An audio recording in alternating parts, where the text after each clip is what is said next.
1 கொரிந்தியர் 13ஆம் அதிகாரம் இறைவார்த்தைகள் 1 முதல் 13 முடிய. நான் மானிடரின் மொழிகளிலும் வானதுதரின் மொழிகளிலும் பேசினாலும் அன்பு எனக்கில்லையே ஒலிக்கும் வெண்கலமும் ஓசையிடும் தாளமும் போலாவேன்.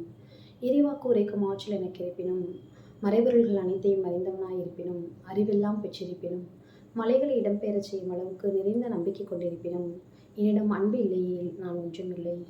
என் உடைமையை எல்லாம் நான் வாரி வழங்கினாலும் என் உடலையே சுட்டெரிப்பதற்கென ஒப்புவித்தாலும் என்னிடம் அன்பு இல்லையே எனக்கு பயன் ஒன்றுமில்லை. அன்பு பொறுமையுள்ளது, நன்மை செய்யும், பொறாமைப்படாது, தற்புகழ்ச்சி கொள்ளாது, இருமாப்பு அடையாது. அன்பு இழிவானதை செய்யாது, தன்னலம் நாடாது, எரிச்சலுக்கு இடங்கொடாது, தீமை செய்யாது. அன்பு தீவினையில் மகிழ்வுறாது, மாறாக உண்மையில் அது மகிழும். அன்பு அனைத்தையும் பொறுத்து கொள்ளும், அனைத்தையும் நம்பும், அனைத்தையும் எதிர்நோக்கி இருக்கும், அனைத்திலும் மன உறுதியாயிருக்கும். இறைவாக்கு உரைக்கும் கொடை ஒளிந்து போம், பரவச பேச்சு பேசும் கொடையும் ஓய்ந்து போம், அறிவும் அழிந்து போம். ஆனால் அன்பு ஒருபோதும் அழியாது. ஏனெனில் நமது அறிவு அரைகுறையானது. நாம் அரைகுறையாகவே இறைவாக்கும் உரைக்கிறோம். நிறைவானது வரும்போது அரைகுறையானது ஒளிந்து போம்.